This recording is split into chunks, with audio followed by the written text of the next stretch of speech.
Hello friends, स्वागत है आप सबका हमारे यूट्यूब चैनल प्रयास ऑनलाइन स्टडी सेंटर पे। आज हम पुनः आप लोगों के बीच राइट सर्कुलर कोन लंब वृत्त शंकु का दूसरा क्लास लेकर आए हैं और यह हमारा वॉल्यूम सेक्शन का 7वां क्लास है। तो हमने क्या किया है, वॉल्यूम में टोटल क्लास, चाहे वो घन का हो, घनाभ का हो, बेलन का हो या शंकु का हो, सबको एक साथ रखा हुआ है। लेकिन इसके साथ साथ हम क्या कर रहे हैं, हर सेक्शन को अलग अलग क्लियर कर रहे हैं। जैसा कि मैंने पहले वीडियो में घन के बारे में क्लियर किया, फिर आगे चल के घनाभ के बारे में, फिर बेलन के बारे में, और अभी जो हमारा चल रहा है वह शंकु अर्थात राइट सर्कुलर कोन लंब वृत्तीय शंकु, जो इसका पूरा नाम है। तो इसके बारे में हम देख रहे हैं। आप इससे पहले वाले वीडियो में लंब वृत्तीय शंकु के फॉर्मूले को कैसे तैयार किया जाता है और उसका इस्तेमाल कैसे किया जाता है वह देखा होगा। आज हम उस पे सवाल को सॉल्व करके आगे क्लास को बढ़ाएंगे। लेकिन इससे पहले आप लोगों से रिक्वेस्ट है कि अगर आप लोगों ने अभी तक हमारे चैनल को सब्सक्राइब नहीं किया है तो निश्चित रूप से हमारे चैनल को सब्सक्राइब करें और अपने दोस्तों के बीच शेयर करें। तो चलिए, आज के क्लास का हमारा पहला सवाल है, एक शंक्वाकार टंकी की ऊंचाई 60 सेंटीमीटर है। एक शंक्वाकार टंकी है जिसकी ऊंचाई 60 सेंटीमीटर है। तो एक शंक्वाकार, पहले आप टंकी बना लीजिए। देखिए, हमने कल भी बताया था जब भी आप सवाल पढ़िए तो सवाल के साथ वर्क को करते चलिए, जिससे आपको सवाल बनाने में आसानी होगा। क्योंकि जब आप सवाल बनाते हैं एग्जाम में तो क्वेश्चन पढ़ते हैं ऑन स्क्रीन और उसको एक बार ध्यान देते हैं, पढ़ते हैं हमसे होगा या ना होगा, फिर सॉल्व करते हैं तो आपको समय ज्यादा लगता है। आप इसी जगह वर्क करिए कि सवाल जो भी दे रहा है उसका एक फिगर ड्रॉ कर लेते हैं ताकि हमें बाद में परेशानी ना हो। सवाल क्या कर रहा है, एक शंक्वाकार टंकी की ऊंचाई 60 सेंटीमीटर है। एच जो है इसका 60 सेंटीमीटर दिया हुआ है और उसके आधार का व्यास 64 सेंटीमीटर है और उसके आधार का व्यास 64 सेंटीमीटर है। देखिए सवाल क्या कर रहा है, एक शंक्वाकार टंकी की ऊंचाई 60 सेंटीमीटर है और उसके आधार के व्यास की लंबाई, आधार का जो व्यास है, आधार का ये व्यास जो है इसकी लंबाई 64 सेंटीमीटर है और आधार का व्यास दिया कितना, 64 सेंटीमीटर है। तो हम यहाँ त्रिज्या में बदल देते हैं। त्रिज्या बराबर क्या, व्यास में अगर 2 से भाग दे दें तो हमें त्रिज्या प्राप्त होती है। तो 64/2 अर्थात कितना हो गया, 32 सेंटीमीटर। आगे क्या कह रहा है सवाल, 35 रुपये प्रति वर्ग मीटर की दर से, देखिए एक्सपेंस क्या कर रहा है, 35 रुपये प्रति वर्ग मीटर की दर से उसे बाहर से पेंट कराने का व्यय क्या आएगा। तो 35 रुपया प्रति वर्ग जो है एक्सपेंस कैसे है, 35 रुपये प्रति वर्ग मीटर की दर से बाहर से पेंट, यानी ये जो शंक्वाकार टंकी हमारा है इस टंकी को बाहर से हमें क्या करना है, कलर करना है। तो जब शंक्वाकार टंकी को हम बाहर से कलर करेंगे तो हमारा जो ये होगा कलर, वह इस शंकु का वक्र पृष्ठ के क्षेत्रफल में होगा। यानी जो शंकु का वक्र पृष्ठ है उसमें हम क्या करेंगे, पेंट करेंगे। तो पेंट करने के लिए हमें क्या करना होगा, शंक्वाकार टंकी का वक्र पृष्ठ क्षेत्रफल निकालना होगा। और हम क्या जानते हैं, वक्र पृष्ठ क्षेत्रफल बराबर क्या हो जाता है, पाई आर एल। देखिए पाई का वैल्यू तो हमें पता है, आर का वैल्यू हम निकाला है कितना, 32 सेंटीमीटर। लेकिन यहाँ जो है एल, ये शंक्वाकार टंकी की तिर्यक ऊंचाई दी नहीं गई है। तो ऐसी स्थिति में हमें सबसे पहले क्या करना है, शंक्वाकार टंकी की तिर्यक ऊंचाई निकालना है। जब तक हम शंक्वाकार टंकी की तिर्यक ऊंचाई ना निकाल लें तो सवाल सॉल्व करने में परेशानी होगा ही नहीं। तो तिर्यक ऊंचाई जब निकालेंगे तो एल बराबर क्या होता है, H square plus R square. देखिए एच का जो वैल्यू है वह कितना है, 60 का स्क्वायर, और आर का जो वैल्यू है वह कितना है, 32 का स्क्वायर। 60 का स्क्वायर आपको पता होगा 3600 और 32 का स्क्वायर 1024। देखिए हमने गुना नहीं किया, डायरेक्ट आप भी निकाल सकते हैं वर्गमूल। वर्गमूल निकालने के लिए पिछले वीडियो में जाइएगा, यानी वीडियो के हमारे सेक्शन में जाइएगा, देखिएगा कैसे वर्गमूल हम तुरंत निकालते हैं और वर्ग कैसे निकालते हैं। तो वर्ग और वर्गमूल से रिलेटेड वीडियो को देखने के बाद आपको कभी भी साइड में जाके वर्ग और वर्गमूल निकालने की आवश्यकता नहीं होगी। तो इसका वर्गमूल क्या हो जाएगा, 68 सेंटीमीटर। चलिए अब क्या है, हमने 68 सेंटीमीटर क्या निकाल लिया, इसकी तिर्यक ऊंचाई। और वक्र पृष्ठ क्षेत्रफल जो हो जाएगा 22/7, आर का मान हमारा है 32 सेंटीमीटर। और फिर यहां जो है हमें क्या दिया हुआ है, देखिए एल का मान 68 सेंटीमीटर। एल का जो मान है कितना है, 68 सेंटीमीटर। ये सारे किस में सेंटीमीटर में है। तो ये जो हमारा आया इसका वक्र पृष्ठ क्षेत्रफल। हमें वक्र पृष्ठ क्षेत्रफल ना पूछा गया, हमें क्या पूछा गया है कि 35 रुपये प्रति वर्ग मीटर की दर से कलर करने का खर्च क्या आएगा। अर्थात ये वैल्यू को हमें मीटर में परिवर्तित करना है। तो सेंटीमीटर को मीटर में बदलने के लिए 100 से यहाँ भी भाग होगा और 100 से यहाँ भी भाग हो जाएगा। अब ये क्या हो गया, वर्ग मीटर मीटर स्क्वायर। शंक्वाकार टंकी का वक्र पृष्ठ क्षेत्रफल वर्ग मीटर स्क्वायर में आया। अब यहां हम लिखेंगे एक्सपेंस खर्च बराबर 22/7 गुने 32/100 गुने 68/100 गुने क्या 35। अब मन में आ रहा है ना गुना कर रहे ना कटा रहे। देखिए जब भी गुना भाग का काम हो लास्ट स्टेप में करिए, नहीं तो कभी क्या करना होगा, गुना देना होगा, कभी भाग करना होगा, तो समय आपका वेस्ट होगा।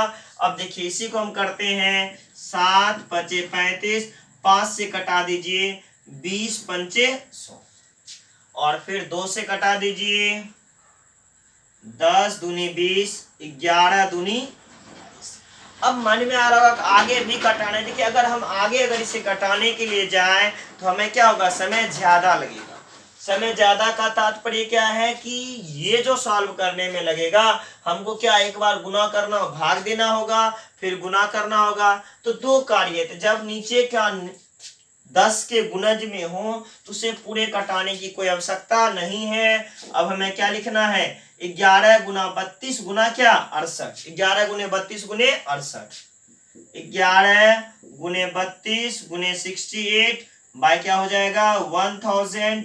इसे अगर आप सॉल्व करते हैं तो यह लगभग 2394 रुपये, 2394, 23 रुपये 94 पैसे, 23 रुपये 94 पैसे के लगभग इसका एक्सपेंस आएगा। एक्चुअली मैंने ऑप्शन के आधार पे इसका आंसर दे दिया, आप अगर गुना भाग करिएगा तो आपका आ जाएगा अप्रोक्सीमेट में।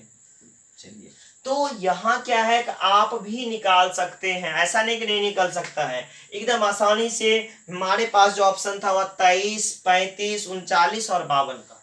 हमें देखना था कितने रुपये के बराबर खर्च आएंगे, बस इसी आधार पे हमने आंसर दिया। चलिए अब आगे चलते हैं नेक्स्ट सवाल की ओर। देखिए दूसरा सवाल हमारा क्या है, आज के क्लास का हमारा दूसरा सवाल देखिए क्या कह रहा है। एक धातु की 28 सेंटीमीटर व्यास वाली, एक धातु की 28 सेंटीमीटर व्यास वाली अर्धवृत्ताकार चादर को मोड़कर, एक धातु की 28 सेंटीमीटर व्यास वाली अर्धवृत्ताकार चादर को मोड़कर खुले शंक्वाकार प्याले में बदल दिया जाता है। खुले शंक्वाकार प्याले में बदल दिया जाता है। तदनुसार उस प्याले की गहराई लगभग कितनी होगी, तदनुसार उस प्याले की गहराई लगभग कितनी होगी। देखिए सबसे पहले सवाल क्या कह रहा था, सवाल कह रहा था धातु के 28 सेंटीमीटर व्यास वाली एक धातु का अर्धचंद्राकार, यह अर्धचंद्राकार हो गया, और इसके व्यास की जो लंबाई थी वह देखिए अगर यहां हम इसका केंद्र मान लें तो d बराबर जो था वह कितना था 28 सेंटीमीटर। 28 सेंटीमीटर व्यास वाली अर्धवृत्ताकार चादर को मोड़कर खुले शंक्वाकार प्याले में बदल दिया जाता है। अब जब इसे हम मोड़ेंगे तो मोड़ेंगे किस तरह से, r बराबर सबसे पहले हम इसी का निकाल देते हैं 14 सेंटीमीटर। कैसे, तो r बराबर आप क्या जानते हैं d/2, d का वैल्यू 28 बाय क्या 2 बराबर कितना 14 सेंटीमीटर। अब देखिए ये जो बना आपका क्या है अर्धचंद्राकार है। अब इसे मोड़िएगा, मोड़िएगा मान लीजिए इसको कांस्टेंट करिएगा और इसको घुमा देना है। जैसे ही हम इसको घुमाएंगे यह इस प्रकार का शंकु तैयार हो जाएगा, ये शंकु तैयार हो जाएगा। ये वाला भाग आपका घूम जाएगा। ये जो लंबाई यहां से लेके इस पॉइंट तक की है ये लंबाई किसके बराबर हो जाएगा, इसके बराबर हो जाएगा। दोनों का लंबाई आपस में क्या हो जाएगा इक्वल। जो इस पॉइंट से लेके इस पॉइंट तक की लंबाई है वही ना घूम के हो जाएगा लंबाई। तो कह सकते हैं यहाँ R1 अगर इसका हम ले लें तो यहाँ जो इसकी त्रिज्या हो जाएगी वह क्या हो जाएगी R2। यह त्रिज्या अगर इसका R1 तो इसका क्या हो जाएगा R2। और हमें पूछा क्या गया इसकी गहराई, यह जो शंक्वाकार प्याला बनेगा इसकी गहराई क्या होगी, अर्थात इसका H का वैल्यू क्या होगा। तो सबसे पहले हम इस शंकु का क्या निकाल लें, त्रिज्या क्या होगा। तो देखिए यहां से लेके यहां तक की लंबाई अर्धचंद्राकार प्याले का अगर हम निकालें तो इसका लंबाई क्या हो जाएगा, अगर इसका नाम दें ए बी तो ए से लेके बी तक की लंबाई जो होगी ये पूरा इसके बराबर, इसको हम क्या बोलेंगे पाई आर। पूरा जो होता है वृत्त की परिधि होता है 2 पाई आर, तो अर्धवृत्त की क्या होगा, परिधि तो है नहीं, परिधि लेते तो यहां से लेके यहां तक होता, हमें सिर्फ इस भाग का चाहिए। तो क्या हो गया पाई आर, R1 यहाँ रखे हैं तो पाई R1 और इसका क्या हो जाएगा 2 पाई R2, 2 पाई R2। पाई यहां भी है पाई यहां भी है, कैंसिल हो जाएगा। R1 का जो वैल्यू होगा वह R1 क्या हो जाएगा, देखिए R1 आपको निकाला हुआ है 14, यहां लिख लीजिए R1 कितना 14 हो गए और R2 2R2, इसलिए R2 बराबर कितना 7 सेंटीमीटर। अब फिर ये जो आपका यहाँ आपका दिया हुआ है क्या, इस बिंदु से इस बिंदु ओ बी त्रिज्या R2 जो है 14, यह आपका इसका क्या निकल जाएगा, सबसे पहले तिर्यक ऊंचाई, ठीक है। तो ये क्या हो जाएगा तिर्यक ऊंचाई हो जाएगी। तो इस तिर्यक ऊंचाई के सहारे, इस तिर्यक ऊंचाई के सहायता से हमें क्या निकालना है, इस अर्धचंद्राकार प्याले की गहराई हमें ज्ञात करनी है और हमें देखना है कि अर्धचंद्राकार प्याले की गहराई किस तरह से प्राप्त। देखिए अर्धचंद्राकार प्याले की हमें क्या निकालनी है, गहराई निकालनी है। यह जो त्रिज्या है यह इसकी तिर्यक लंबाई में परिवर्तित हो जाएगी। इसकी तिर्यक लंबाई जो है वह 14 सेंटीमीटर के बराबर होगा। इसकी तिर्यक लंबाई जो है वह कितने के बराबर होगा, 14 सेंटीमीटर के बराबर होगा। और हमें क्या H निकालना है, तो H बराबर क्या हो जाएगा भाई, H जो होगा हमारा H किसके बराबर हो जाएगा, √under L² minus R²। L का वैल्यू कितना है, यहाँ 14 है, 14 का स्क्वायर और R जो हमारा हमने जो निकाला इसकी त्रिज्या वह 7 सेंटीमीटर माइनस 7 का स्क्वायर। 14 का स्क्वायर लिखिएगा तो कितना होता है, देखिए 14 गुना 14 196 और 7 का स्क्वायर 49। 14 का स्क्वायर 196 और 7 का स्क्वायर कितना होता है 49 होता है। अब 6 में से तो 9 घटेगा नहीं, एक कैरी लीजिएगा, 16 में से 9 घट गया, क्या बच गया 7। और ये 8 में से 4 गए, क्या बच गए 4, √147। इसका वैल्यू क्या आ जाएगा, √147। अब इसे हम लिख सकते हैं क्या, देखिए ये क्या है 49 गुने 3 करिए 49, अर्थात इसका अगर गुणनखंड निकालिएगा 7 × 7 × 3 अर्थात ये क्या हो गया 7√3 सेंटीमीटर। तो ये जो गहराई है इसकी गहराई, ये जो शंक्वाकार बना बर्तन इसकी गहराई 7√3 सेंटीमीटर है। अब चाहे तो √3 सेंटीमीटर का वैल्यू आप रख सकते हैं। अगर हम √3 सेंटीमीटर का वैल्यू रखें तो 7 गुना √3 का वैल्यू 1.732 होता है। जैसे √3 का वैल्यू अगर हम लें तो 1.732 आता है, तो 1.732 अगर मैं वैल्यू रखूं तो लगभग 12 सेंटीमीटर के बराबर होगा। देखिए अप्रोक्सीमेट हम नहीं बोल रहे हैं, हम क्या बोल रहे हैं कि अगर हम वैल्यू रखें तो लगभग 12 सेंटीमीटर गहरा वो गहराई होगा। बर्तन जो तैयार होगा उस बर्तन की गहराई लगभग 12 सेंटीमीटर होगा। चलिए अब नेक्स्ट सवाल की ओर हम बढ़ते हैं।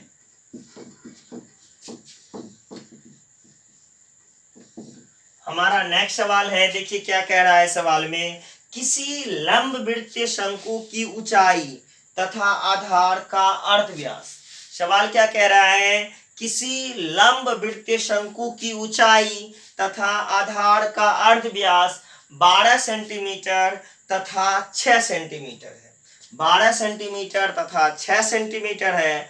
आधार से 3 सेंटीमीटर की दूरी पर, आधार से 3 सेंटीमीटर की दूरी पर आधार के समांतर एक समतल द्वारा शंकु की वृत्ताकार अनुप्रस्थ काट का अर्धव्यास क्या होगा? अनुप्रस्थ काट का अर्धव्यास क्या होगा? सबसे पहले हम फिगर ड्रॉ करते हैं। किसी लंबवृत्तीय शंकु की ऊंचाई, एक लंबवृत्तीय शंकु बनाए, ये शंकु हो गया। अब हम देखते हैं क्या दिया है। लंबवृत्तीय शंकु की ऊंचाई और आधार का व्यास, क्रमशः ऊंचाई आपका 12 सेंटीमीटर है और अर्ध व्यास 6 सेंटीमीटर है। अब आगे क्या कह रहा है कि आधार से 3 सेंटीमीटर की दूरी पर शंकु की वृत्ताकार अनुप्रस्थ काट। अब यहाँ आधार से 3 सेंटीमीटर, 3 सेंटीमीटर ऊपर इस बिंदु पे आए और यहां से हम इसे क्या किए, शंकु को काट कर दिए। इस जगह संख्या के शंकु को काट दिए। अगर हम नाम रखें ए बी सी, चलिए, और इस जगह का नाम हम ओ ए बी सी डी करते हैं और यहाँ ई करते हैं। तो चलिए BC जो है 3 सेंटीमीटर की दूरी पर हमने कट कर दिया और यहां से AC अगर लें टोटल 12 है, तो A से लेके B तक अगर 12 है तो AC क्या हो जाएगा 9 सेंटीमीटर। कैसे? देखिए AB इक्वल टू क्या हो जाएगा AC plus BC, AC plus क्या BC। AB का कुल ऊंचाई 12 सेंटीमीटर दिया हुआ है, AC का पता नहीं, और BC 3 सेंटीमीटर दूरी पर है। AC ने 12 में से 3 घटाए तो कितने के बराबर होगा 9 सेंटीमीटर। ये काम करने का नहीं है, सेल्फ से समझने का है, लेकिन थोड़ा सा पॉइंट कर दिए कि ताकि समझ में आए।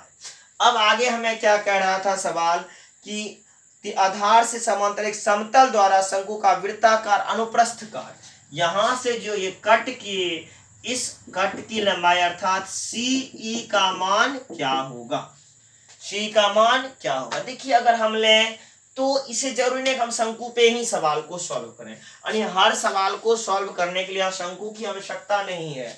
इस सवाल को हम चाहें तो ज्यामिति के मेथड से सॉल्व कर सकते। ज्यामिति के मेथड से कैसे? देखिए ये त्रिभुज कौन सा है, त्रिभुज ACE, ACE ये त्रिभुज, और दूसरा त्रिभुज ABD एंड ट्रायंगल ABD। त्रिभुज ACE और त्रिभुज ABD में कोण A जो है CAE कॉमन है। कोण A दोनों त्रिभुज में है तो हम क्या कह सकते हैं, कॉमन है। कौन सा? कोण A दोनों में है, कॉमन कोण है। कोण A दोनों में है अर्थात कॉमन है, बराबर होगा। और फिर देखिए ये भी 90 डिग्री है और ये भी 90 डिग्री है। कोण B बराबर कोण C बराबर कितना डिग्री, 90 डिग्री। अगर किसी त्रिभुज के दो कोण बराबर हो तो तीसरा कोण बराबर होगा ही होगा। और फिर यहाँ देखिए दोनों क्या समांतर कट है, यानी सीधा कट है। ये कोण आपस में इक्वल है, तो कह सकते हैं क्या, त्रिभुज ACE और त्रिभुज ABD दोनों त्रिभुज कैसे हैं, समरूप है। दोनों त्रिभुज कैसे हैं, समरूप हैं। अगर दो त्रिभुज आपस में क्या हो, समरूप हो, तो AB बटा AC, AB बटे क्या AC, ये देखिए पूरा लिए AB बटे क्या AC बराबर, अब AB लिए हैं यहाँ क्या लेना होगा BD डिवाइड क्या CE, BD डिवाइड बाय क्या EC या CE।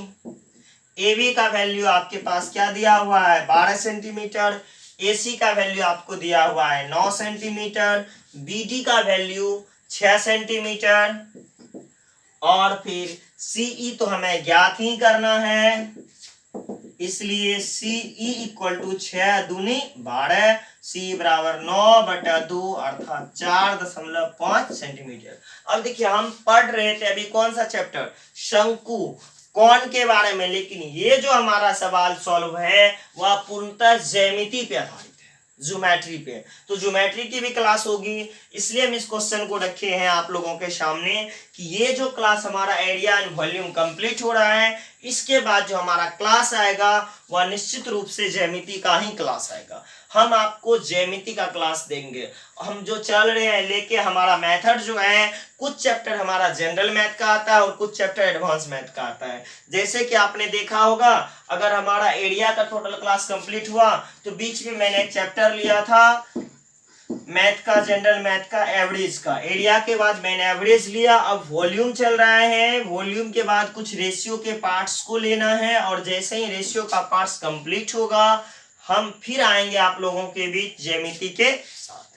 अभी तो बचा हुआ आयतन में हमें अभी शंकु कंप्लीट करना है। शंकु के बाद हम लोग गोला पे आएंगे, फिर अर्धगोला पे आएंगे, फिर छिन्नक होगा, और आपस में रिलेटेड कुछ और भी सवाल होंगे जो एक दूसरे से रिलेटेड हों। तो उसके बाद कम से कम हमें लग रहा है आयतन का 6 से 7 क्लास अभी और होगा। ये जैसे 7 क्लास है, 5 से 7 क्लास अभी और भी होंगे। इसके बाद हम नेक्स्ट चैप्टर पे जाएंगे। इसके साथ साथ हम लाइव क्लास में भी अब कुछ दिन में जुड़ने वाले हैं आप लोगों से। लाइव क्लास जब जुड़ेंगे तो आप लोगों के लिए सूचना है कि लाइव क्लास जब भी जुड़ेंगे तो आपको इसका नोटिफिकेशन मिल जाएगा, और वहां आपका बेसिक मैथ से ही स्टार्ट होगा। यानी जो चीज आपके वीडियो में अवेलेबल है वो भी क्लास रूबरू आमने सामने लाइव क्लास के माध्यम से देंगे, ताकि जो परेशानियां आ रही हो सुनने में, समझने में, उस चीज को भी हम क्लियर करेंगे। और इसके साथ अब हम नेक्स्ट सवाल की ओर बढ़ते हैं। हमारा नेक्स्ट सवाल है, एक शंक्वाकार तंबू का आयतन। देखिए सवाल क्या कह रहा है, एक शंक्वाकार तंबू का आयतन 1232 घन मीटर है। एक शंक्वाकार तंबू है, एक शंक्वाकार तंबू का आयतन 1232 घन मीटर, मीटर क्यूब, 1232 घन मीटर है, और उसके आधार का क्षेत्रफल 154 वर्ग मीटर है। और उसके आधार का क्षेत्रफल, ये जो आधार है इस आधार का क्षेत्रफल 154 वर्ग मीटर है। तो फिर क्या करा, उस तंबू को बनाने के लिए आवश्यक कैनवास की लंबाई क्या होगी। अब इस तंबू को बनाने के लिए आवश्यक कैनवास, इसे क्या करना है, बनाना है। हमने एक शंक्वाकार स्ट्रक्चर तो खड़ा कर दिया जिसका वॉल्यूम 1232 घन मीटर है, और इसके आधार का क्षेत्रफल 154 मीटर वर्ग मीटर है। अब इस शंकु को बनाने के लिए इसके चारों तरफ लगाने के लिए क्या चाहिए, कैनवास चाहिए। नीचे तो कैनवास लगेगा नहीं, या जब भी लगेगा कैसे लगेगा, वक्र पृष्ठ में लगेगा। कैनवास की लंबाई क्या होगी, तब उस तंबू को बनाने के लिए कैनवास की लंबाई क्या होगी, यदि कैनवास केवल 2 मीटर चौड़ा हो। यदि कैनवास केवल 2 मीटर चौड़ा हो। देखिए क्या करा, कंडीशन है, जैसे हम लोग कपड़ा खरीदने के लिए जाते हैं तो कपड़े की हमें लंबाई बतानी होती है, चौड़ाई उसके पास अवेलेबल होता है। हम लंबाई चौड़ाई नहीं बताते हैं कि हमें शर्ट की कपड़ा लेना है, 180 दीजिए, 220 दीजिए। वह शर्ट के चौड़ाई के हिसाब से जो कपड़ा आता है उसके हिसाब से वो आपको दे देगा कि कितना आपको लगेगा। उसी तरह ये कैनवास जो है बनाना है, और इस कैनवास की जो चौड़ाई दिया हुआ है, अगर ये कैनवास है इस तरह का, तो इसकी चौड़ाई दिया हुआ है बी, जो वह मात्र 2 मीटर है, और लंबाई में कैनवास के कपड़े को हमको क्या करना है, कट करना है। कितना लंबा कैनवास का कपड़ा हम ले किया, इसको पूर्णतः क्या करे, ढक ले। इसको हमें क्या करें, कैनवास को पूर्णतः ढक ले। तो कैनवास को ढकने के लिए क्या चाहिए, इसके कर्व एरिया का क्षेत्रफल, वक्र पृष्ठ क्षेत्रफल। तो वक्र पृष्ठ क्षेत्रफल बराबर क्या हो जाएगा, पाई आर एल। वक्र पृष्ठ क्षेत्रफल क्या हो जाता है, पाई आर एल। अब देखिए ना, हमें पाई का तो वैल्यू है ना, आर है ना एल है, तो आर और एल हमें निकालना है। आर और एल कैसे निकलेगा, सबसे पहले देखिए आर यहां से निकालते हैं। इसका क्षेत्रफल क्या होगा, पाई आर स्क्वायर बराबर 154। पाई का वैल्यू रखिए 22/7 गुना आर स्क्वायर बराबर 154। इसे कटा दीजिए 7 बार में, आर स्क्वायर बराबर 7 का स्क्वायर, इसलिए आर बराबर कितना, 7 मीटर। देखिए अब वक्र पृष्ठ क्षेत्रफल हमें निकालना था, पाई का वैल्यू 22 बटे कितना, 7, और फिर आर का वैल्यू आपको क्या आ गया, 7 आ गया। बच गया क्या, एल निकालना है। एल तो अभी निकला नहीं है। अब हमें देखिए ये क्या दिया, 1232 घन मीटर, क्या आयतन। आयतन बराबर क्या होता है, 1/3 पाई आर स्क्वायर एच। वॉल्यूम के जगह पे 1232 1232 1232 हमें लिखना है, इंटू 1/3 22/7। आर का मान देखिए क्या है 7 है, 7 गुने 7 और एच तो हमारे पास है नहीं, एच तो ज्ञात करना है। अगर हम चाहते पाई आर स्क्वायर का वैल्यू 154 डायरेक्ट भी रख सकते थे। तो देखिए अगर हम चाहते तो यहाँ क्या, अगर स्टेप बाय स्टेप लेके चले तो इतना ज्यादा हुआ, लेकिन इसी को हम कैसे लिख सकते थे, वॉल्यूम 1232 बराबर 1/3 गुना क्या 154, पाई आर स्क्वायर का वैल्यू 154 है और गुने क्या एच। तो आप चाहते तो उस फॉर्म में या इस फॉर्म में, जिस फॉर्म में आपको आसान लगे लिखने में आप लिख सकते हैं। तो हमने दोनों फॉर्मेट रखा, हम आपको लॉन्ग प्रोसेस से ही लेके चल रहे हैं ताकि समझने में कोई परेशानी ना हो। 22/7 गुने 7 गुने 7 गुने क्या एच, ये 7 कैंसिल हो गए। अब देखिए क्या ये 7 से कट रहा है या नहीं कट रहा, और 22 से 2 2 4 3 1 4, 22 से तो निश्चित कट रहा है। 11 दूनी 22, 11 से कटा रहे हैं, 11 कम 11, 11 कम 11, 11 दूनी 22 कट गया। फिर 2 से कटा दीजिए, कट जाएगा, हमें तो लग रहा है एकदम कट जाएगा। कितना बार में कटेगा, 2 से देखिए कितना बार में, 5 दूनी 10, 6 दूनी 12, और 7 से कटाइए, 7 8 56, इसलिए H बराबर कितना हो गया, 8 तिया 24 मीटर। 3 गुने क्या 8, ये 8 और 3 को गुना कर दीजिए, तो 3 गुना 8 कितना मीटर के बराबर, 24 मीटर के बराबर। लेकिन हमें क्या चाहिए, L चाहिए। L तो अभी तक नहीं निकला, अभी तो H ही निकला है। अब L बराबर अगर हम लिखे तो under root H square plus R square. H का वैल्यू आपने अभी निकाला है 24 का स्क्वायर, और R का वैल्यू निकाला है 7 का स्क्वायर। 24 का स्क्वायर 576 और 7 का स्क्वायर 49, ऐड करिए 625, वर्गमूल कितना आ गया 25। तो इस कैनवास की जो तिर्यक लंबाई है या ऊंचाई कह लीजिए, तिर्यक ऊंचाई जो है वह क्या है 25 मीटर। 7 से कटा दीजिए तो टोटल क्या हो गया एरिया, 25 गुना 22, 25 दूनी 50 का 0, 25 दूनी 50, 5 55, 555 वर्ग मीटर का क्या चाहिए, कैनवास चाहिए। अब देखिए कैनवास का आपको क्या दिया है, चौड़ाई दिया है, तो कैनवास का क्षेत्रफल और इसका वक्र पृष्ठ क्षेत्रफल दोनों आपस में क्या होगा, बराबर होगा। तो इस कैनवास का वक्र पृष्ठ क्षेत्रफल, कैनवास का वक्र पृष्ठ क्षेत्रफल और आयताकार ये जो कपड़े का टुकड़ा है कैनवास है उसका क्षेत्रफल, तो इसका क्षेत्रफल क्या हो जाएगा, इसका लंबाई हम L मानते हैं, L गुना B बराबर 550। L का वैल्यू हमें है नहीं, B का 2 है बराबर 550, 2 से कटा दीजिए 275, इसलिए L बराबर कितना 275 मीटर। तो कैनवास जो 2 मीटर चौड़ा कैनवास है वह 275 मीटर लंबा होना चाहिए। अगर 275 मीटर लंबा कैनवास आएगा तो ये जो हमारा शंकुआकार है इसे पूर्णतः ढक लेगा, उसे क्या करेगा, पूर्णतः कवर्ड कर देगा। चलिए नेक्स्ट सवाल की ओर हम बढ़ते हैं। अब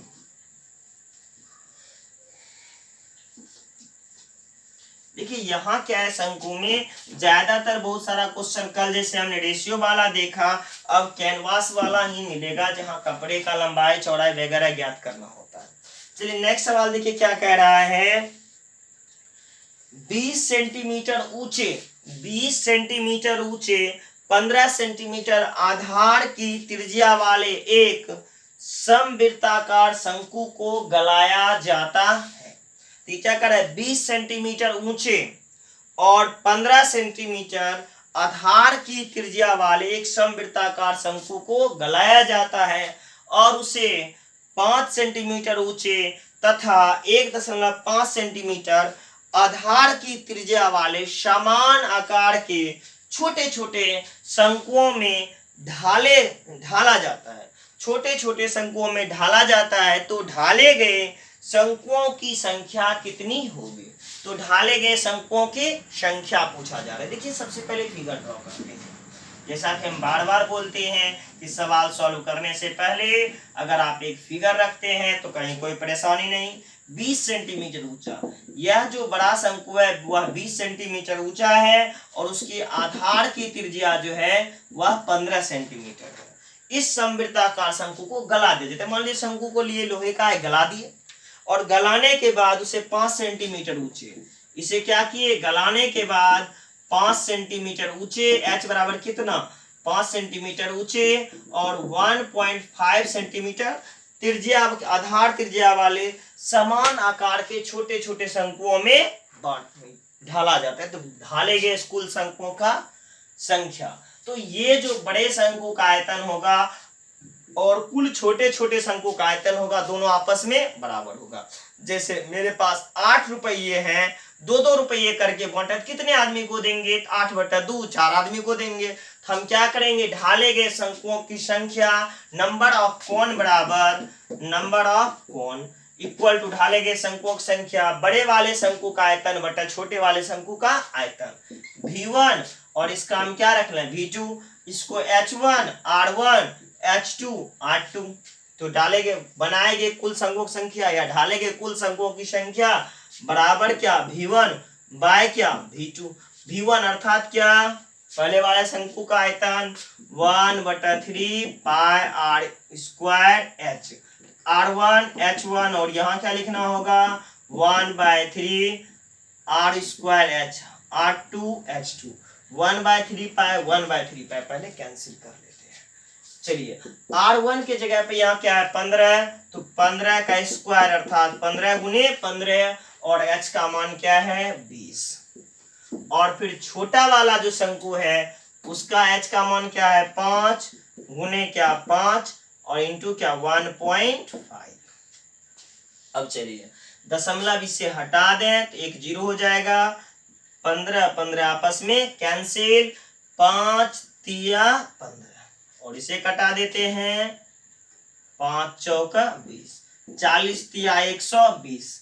तो कुल कितने शंकु बनेंगे 120 पीस शंकु तैयार हो जाएगा। तो ढाले गए शंकुओं की संख्या क्या हो जाएगी 120 शंकु हो जाएगा। चलिए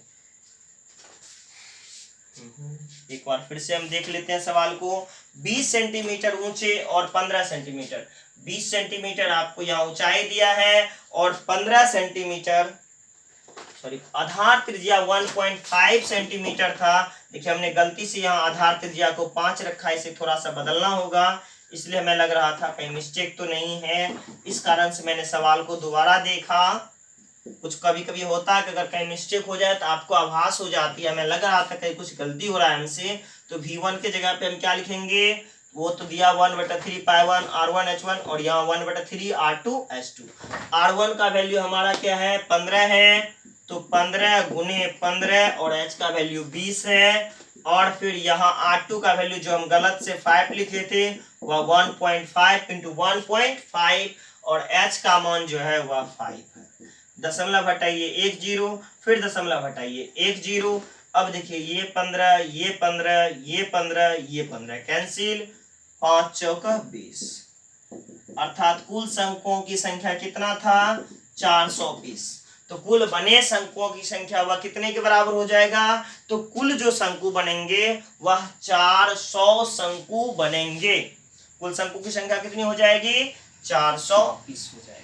चलिए अब नेक्स्ट सवाल की ओर हम बढ़ते हैं।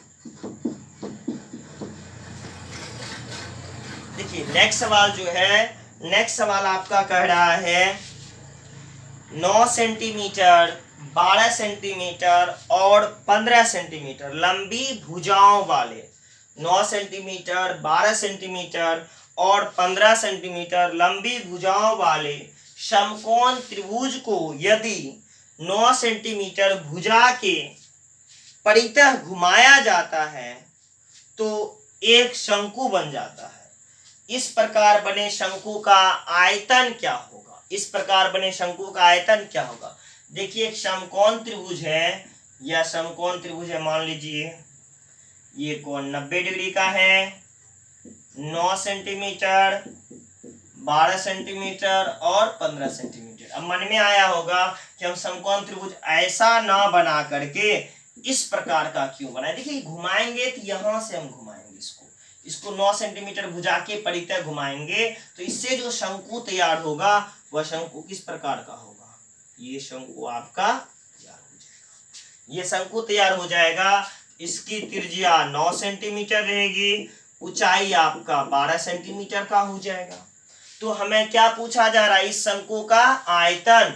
तो वॉल्यूम बराबर क्या कहता है कि सवाल क्या था, 9 सेंटीमीटर, 12 सेंटीमीटर और 15 सेंटीमीटर लंबी भुजाओं वाले समकोण त्रिभुज को यदि 9 सेंटीमीटर भुजा के परितः घुमाया जाता है तो एक शंकु बन जाता है। इस प्रकार बने शंकु का आयतन क्या होगा।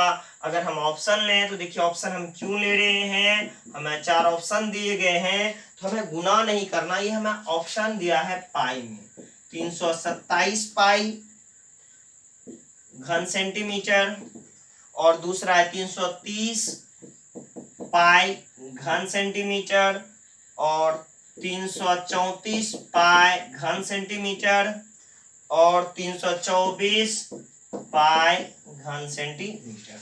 तो हमने इसलिए ऑप्शन रखा कि अगर कभी आप प्रीवियस ईयर क्वेश्चन सॉल्व करें और आपको ये क्वेश्चन मिल जाए तो मैच करिएगा तो नहीं होगा, क्योंकि यहाँ पाई का हम वैल्यू निकाल देंगे और यहाँ हमें क्या दिया है, पाई में दिया है, इसलिए मैंने पाई ही रखा, ऑप्शन में ही रखा। इसका आयतन बराबर 1/3 पाई आर स्क्वायर एच। तो 1/3 पाई आर का वैल्यू आपका 9 गुने 9 और एच का वैल्यू आपको लिखना होगा 12। 3 तिया 9, 9 तिया 27 गुने 12 बरसते 84, ये पाई भी रहेगा आपका गुना पाई 12 गुने 7 84 का 4 और 12 दूनी 24 और 24 8 32 324 पाई घन सेंटीमीटर क्यूब। आंसर नंबर कौन सा हो गया, चौथा। इसीलिए मैंने पाई में रखा था कि अगर ना कटे हम इसको दशमलव में ला दें और कभी आप प्रीवियस ईयर क्वेश्चन को सॉल्व करिए और ये क्वेश्चन मिल जाए तो ऐसा ना लगे कि ये तो बनाए, ये तो बताए थे, आंसर मैच नहीं हो रहा है। तो कभी कभी आप देख लीजिए ऑप्शन में किस तरह का दिया है, क्या ऑप्शन में सॉल्व करके दिया है या पाई के सापेक्ष में दिया है। तो जब कभी भी पाई के सापेक्ष में वैल्यू दिया रहे आप सॉल्व करने का पूरा कोशिश ना करें, उसे पाई के सापेक्ष में ही लिखें, जिससे क्या होगा कि आप सवाल को जल्दी सॉल्व करके तुरंत आंसर दे देंगे। तो जब भी आप बनाइए सवाल, चाहे बेलन हो, गोला हो, अर्धगोला हो, शंकु हो, तो वहां देखिए कि क्या वैल्यू पूर्ण रूप से सॉल्व किया, क्योंकि पाई का जब इस्तेमाल करते हैं तो पाई का 2 वैल्यू रहता है।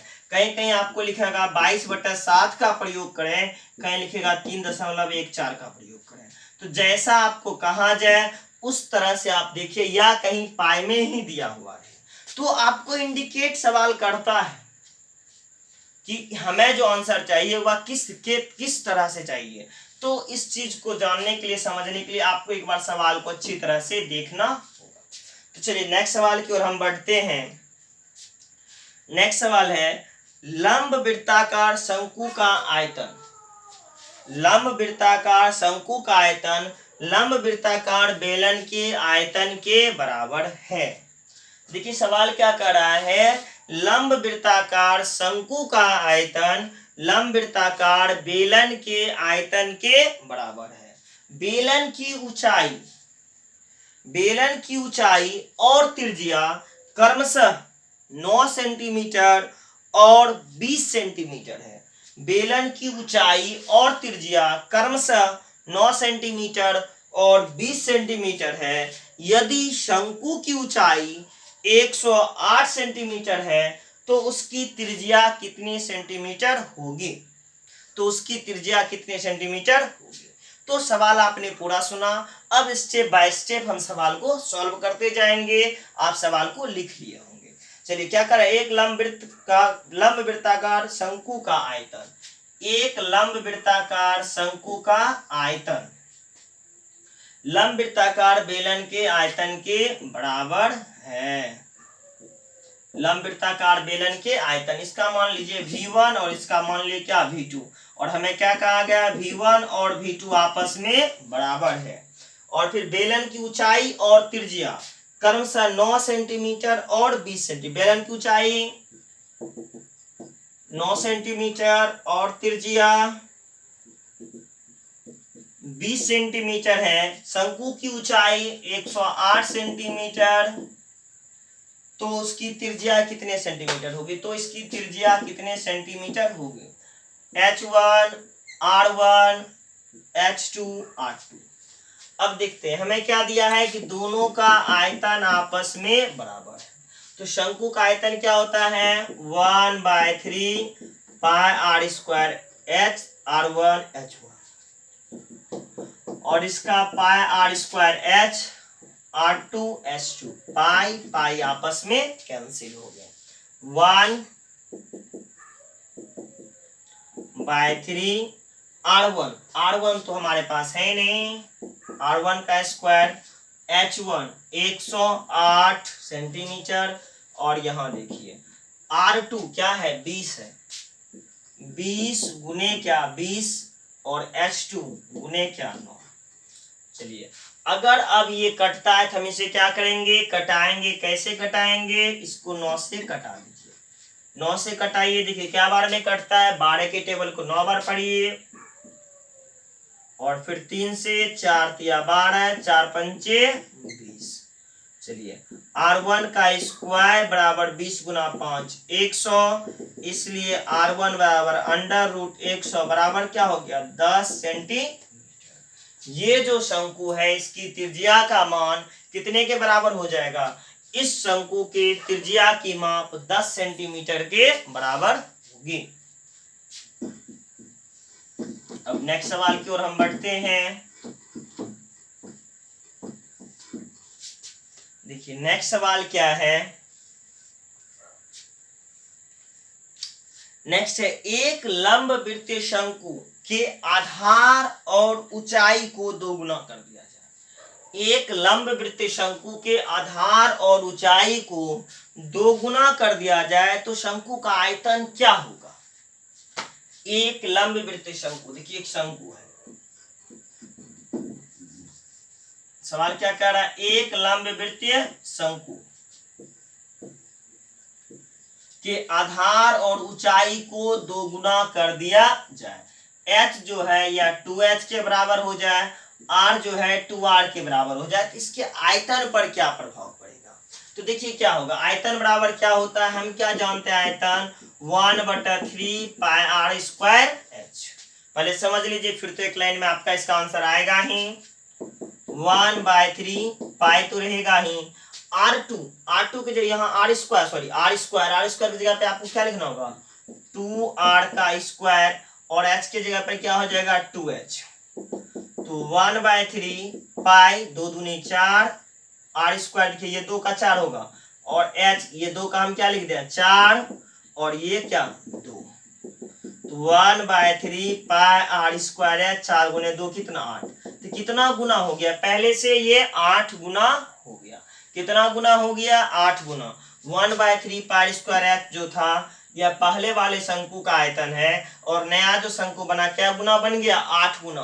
तो जब भी कभी भी आपके सवाल में त्रिज्या को जितना गुना किया जाए, जैसे 2 गुना किया गया, और उसकी ऊंचाई को जितना गुना किया जाए, जैसे हमारे सवाल में क्या कर रहा है? एक लंब वृत्तीय शंकु के त्रिज्या को 2 गुना कर दिया जाए। कितना गुना कर दिया जाए? 2 गुना। तो जितना गुना किया जाए उसका वर्ग कर दीजिए, और जितना गुणनफल h है और ऊंचाई को 2 गुना कर दिया गया तो उतना से गुना कर दीजिए। तो क्या हो गया आंसर? 2 दूनी 4 दूनी 8। यानी ये प्रोसेस लगाना ही नहीं है, डायरेक्ट जितना गुना त्रिज्या आ रही उसका वर्ग करना है और ऊंचाई के गुणनफल से मल्टीप्लाई। तो 2 दूनी 4 गुने 2 क्या गुना हो जाएगा? 8 गुना हो जाएगा। 8 टाइम मल्टीप्लाई हो जाएगा। तो ऐसे सवाल के लिए आपको किसी लॉन्ग प्रोसेस जाने की आवश्यकता नहीं है, सिर्फ सवाल को देखिए, पढ़िए और तुरंत आंसर दीजिए। चलिए अब नेक्स्ट सवाल की ओर हम बढ़ते हैं। देखिए सवाल क्या कह रहा है। नेक्स्ट, यदि किसी शंकु के आधार के क्षेत्रफल को 100% बढ़ा दिया जाए तो आयतन कितना बढ़ जाएगा? देखिए क्या करा है। यदि किसी शंकु के आधार के क्षेत्रफल को, देखिए यहां समझिए बात को, त्रिज्या को नहीं बढ़ा रहा है। एक शंकु है, इसका आधार का जो क्षेत्रफल है पाई आर स्क्वायर, इसमें 100% वृद्धि कर देता है। 100% वृद्धि करने का मतलब क्या, 2 गुना हो गया। जैसे हमारे पास 100 रुपया है और 100% कोई वृद्धि कर दे तो 100 प्लस 100 200 रुपया मेरे पास में आ जाएगा। लेकिन ऊंचाई में कोई परिवर्तन नहीं किया जाता है। ऊंचाई में जो है कोई परिवर्तन नहीं किया जाता है, तो आयतन इसका वॉल्यूम होता क्या है, 1/3 पाई आर स्क्वायर एच। अब देखिए 1/3 एच, इस भाग में कोई वृद्धि नहीं है। पाई आर स्क्वायर में कितना परसेंट का वृद्धि है, सिर्फ इस भाग में 100% वृद्धि है। तो कहने का मतलब है कि यह 100% वृद्धि जब दे रहा है तो पूरे आयतन में भी कितने परसेंट की वृद्धि होगी, 100% की। डायरेक्ट आपका आंसर है।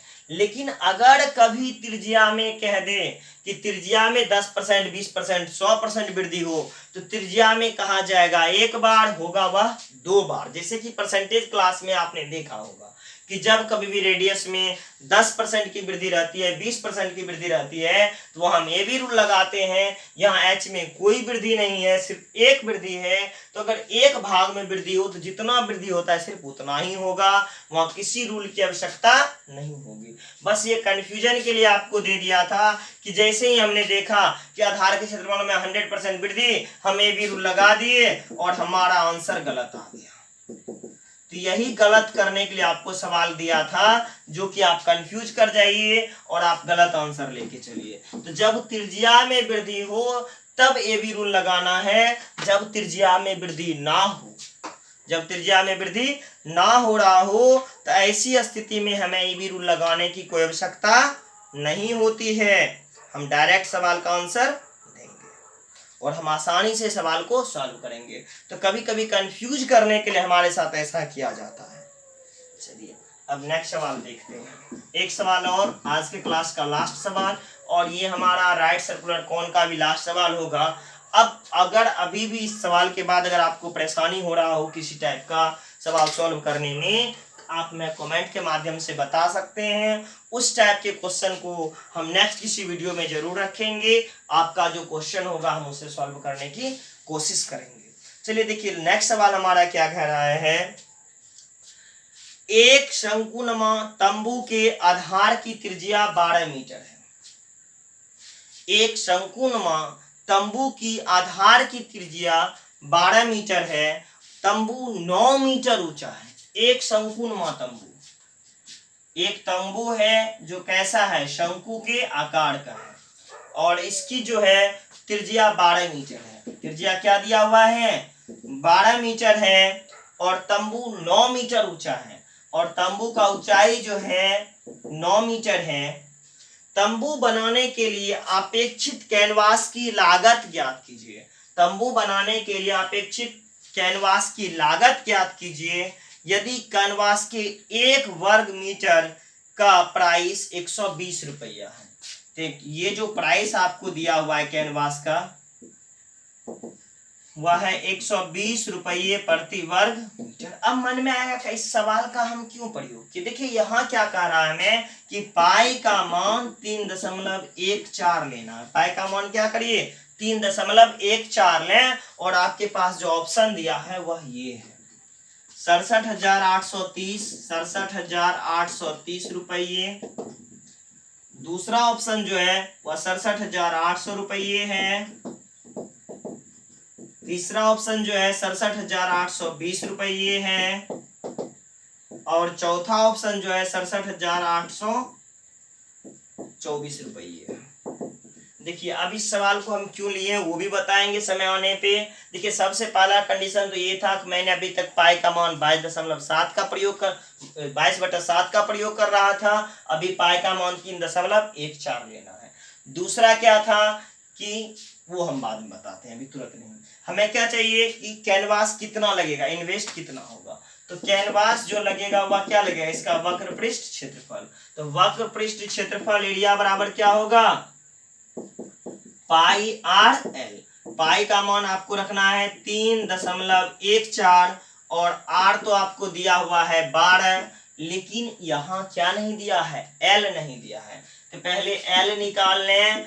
एल बराबर अंडर रूट क्या, 12 का स्क्वायर जोड़ 9 का स्क्वायर, 12 का स्क्वायर जोड़ 9 का स्क्वायर, 12 का स्क्वायर 144 होता है और 9 का स्क्वायर 81।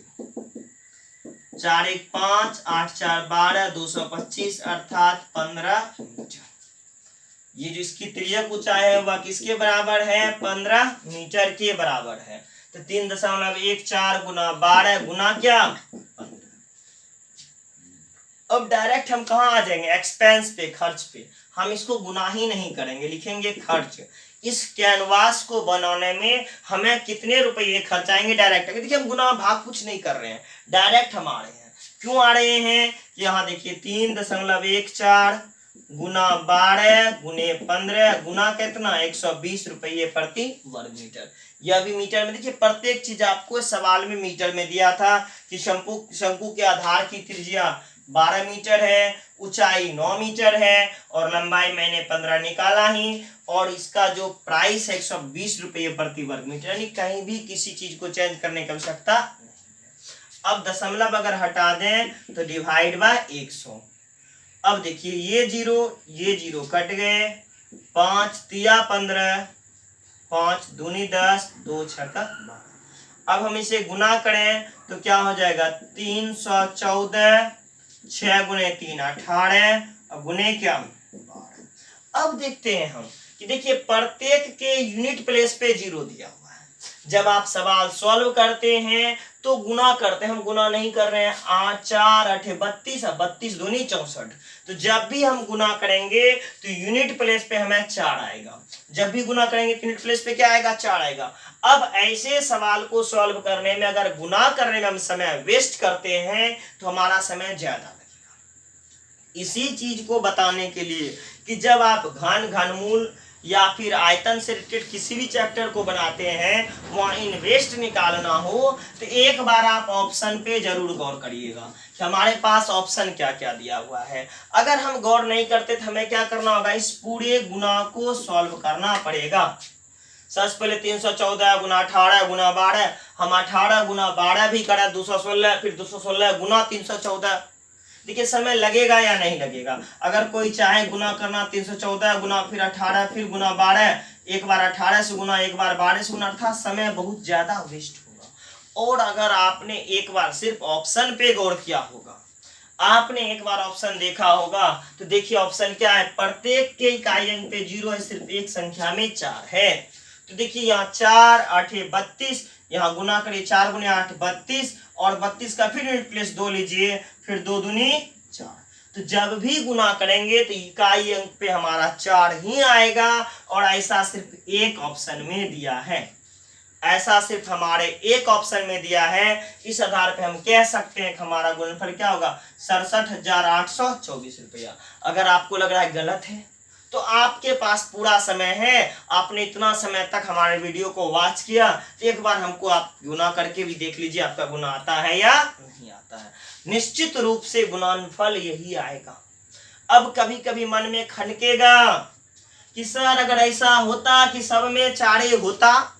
स्टूडेंट है, देखिए सबसे अगर कोई बोला जाए जागरूक होता है या मन में क्वेश्चन लाने वाले होते हैं तो वह छात्र ही होते हैं। तरह तरह के क्वेश्चन लेके आते हैं कि जैसे कि अगर हम गुना करें, अगर आपने ऑप्शन लिख दिया 67,430, यहाँ भी 4 रहता, यहाँ भी 4 रहता, यहाँ भी 4 रहता, यहाँ भी 4 रहता, भाई यहाँ 4 रहता, दोनों 24 हो जाता, सेम ऑप्शन तो रहता नहीं, कुछ तो और रहता ही रहता। इन दोनों पे रहता तो अलग बात है। तब ऐसे भी तो आप गुना कर ही रहे थे, वैसे भी गुना करते। तो जब हमारे पास समय बचाने का तरीका है, हम समय बचा सकते हैं, तो हम समय को क्यों ना बचाएं, और हम आंसर देते हैं। चलिए तो आज के क्लास को हम यहीं कंप्लीट करते हैं और फिर मिलते हैं नेक्स्ट क्लास में। हमारा नेक्स्ट क्लास जो होगा वह गोला से रिलेटेड होगा, गोला तथा अर्धगोला से रिलेटेड क्लास होगा। उस क्लास में फिर हम मिलते हैं। आज के लिए इतना ही। अगर हमारा वीडियो पसंद आ रहा हो तो निश्चित रूप से अपने दोस्तों के भी शेयर करें और सब्सक्राइब करें।